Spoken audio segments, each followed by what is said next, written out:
Yang tampak berbahaya mungkin bermanfaat. Assalamualaikum warahmatullahi wabarakatuh. Masih dalam buku Latasan karya Dr. Ait Al-Qarni, subjudul Yang tampak berbahaya mungkin bermanfaat.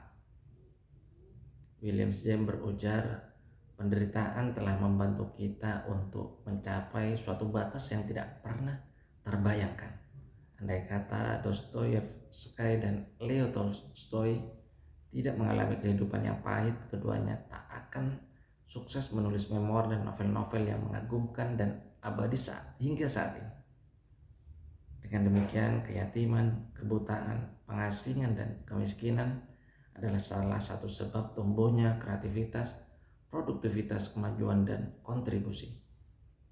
Seorang penyair berkata, kadangkala Allah menganugerahkan nikmat dengan cobaan walau sangat besar, dan telah menguji sebagian kaum dengan nikmat. Sesungguhnya anak-anak dan kekayaan telah menjadi sebab munculnya kesengsaraan. Maka janganlah harta benda dan anak-anak mereka menarik hatimu. Sesungguhnya Allah menghendaki dengan memberi harta benda dan anak-anak itu untuk menyiksa mereka dalam kehidupan, dan kelak akan melayang nyawa mereka sedang mereka dalam keadaan kafir. Quran Surat At-Taubah ayat 35. Ibnu Athir menulis buku-bukunya yang mempesona seperti Jami' al-Ushul dan An-Nihaya dalam keadaan ia tidak bisa berjalan. As-Sarakhsi menulis bukunya yang terkenal Al-Mab'atsut yang berjumlah 15 jilid saat ia dipenjara di bawah tanah. Ibnu Qayyim menulis bukunya Zadul Ma'ad saat ia berada di dalam perjalanan. Al-Qurtubi menulis syarah untuk Sahih Muslim saat ia berada di atas perahu. Sedangkan kebanyakan dari fatwa-fatwa Ibnu Taimiyah ditulis saat dia berada di dalam penjara.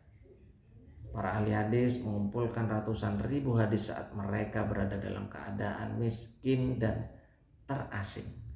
Seorang soleh memberitahukan bahwa dia pernah di penjara. Dia berhasil menghafalkan Al-Quran secara keseluruhan di dalam penjara dan bisa membaca sebanyak 40 jilid buku. Abul A'la Al-Ma'ari mendiktekan kumpulan sajaknya justru saat dia buta. Toha Hussein buta saat itu ia mulai menuliskan memoir dan buku-bukunya. Banyak orang bersinar justru setelah melepaskan jabatannya, karena setelah itu ia bisa mempersembahkan ilmunya dan ide-idenya secara optimal dibandingkan ketika masih memangku jabatan. Banyak kesulitan mengepung, lalu Allah menundukkannya, tapi Anda sangat tidak memperhatikannya. Francis Bacon mengatakan sangat sedikit filsafat yang menggiring pada kekafiran. Sebaliknya, mendalami filsafat akan mendekatkan otak pada agama, dan tiada yang memahaminya kecuali orang-orang yang berilmu. Quran Surat Al-Ankabut ayat 43. Sesungguhnya yang takut kepada Allah di antara hamba-hambanya hanyalah ulama. Quran Surat Fatir ayat 28. Dan berkatalah orang-orang yang diberi ilmu pengetahuan dan keimanan kepada orang-orang kafir, sungguhnya kamu telah berdiam dalam kubur menurut ketetapan Allah sampai hari berbangkit. Quran Surat Ar-Rum ayat 56. Katakanlah, sungguhnya aku hendak memperingatkan kepadamu suatu hal saja, yaitu supaya kamu menghadap Allah dengan ikhlas, berdua-dua atau sendiri-sendiri. Kemudian kau pikirkan tentang Muhammad, tidak ada penyakit gila sedikit pun pada kawanmu itu. Quran Surat Saba ayat 46. Dr. Abril mengatakan mukmin sejati tidak akan dijangkiti penyakit jiwa. Sungguhnya orang-orang yang beriman dan beramal soleh, kelak Allah yang maha pemurah akan menanamkan dalam hati mereka rasa sayang. Quran Surat Maryam ayat 96.